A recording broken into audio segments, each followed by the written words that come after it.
Megan Olivi backstage at the Sleep Train Arena. Weigh-ins are about to begin. You can see the fighters lined up behind me. Now, a lot of these fighters have looked up to champion Georges St-Pierre because he's been holding that welterweight strap for such a long time. Well, today, George had some news that he is deciding to vacate his belt. We talked to some of the stars backstage here at weigh-ins to hear their thoughts on George's decision. I don't think people understand how much work it is, so it's always just important to just be yourself and do what's right for you and you know, just take care of yourself. I know he's a driven guy, and it's hard to picture him not waking up in the morning and hitting the gym and doing the things he does.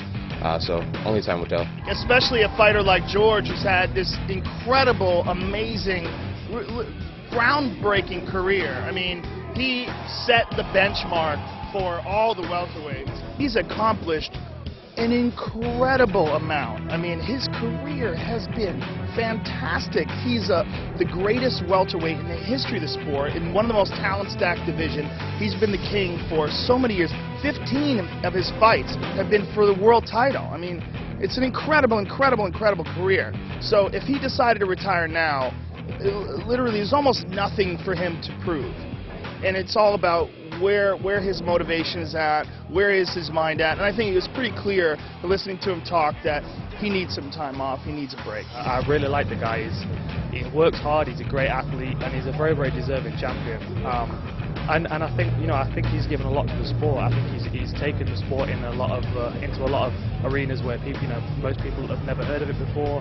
He's opened a lot of eyes, and I think he's done more than anybody else in mixed martial arts.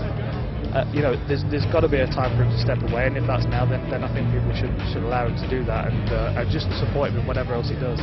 You know what's funny is we both had our MMA debuts on the same card. To be honest, yes, I did look up to him. I do look up to him. I've always admired what he's done. He's a true mixed martial artist, which is hard to do these days. And you gotta understand, if you want to be the best, you have to give up everything to be that. And he's done that for so many years. I think right now he wants to probably just focus on him for a year and see where it leads him.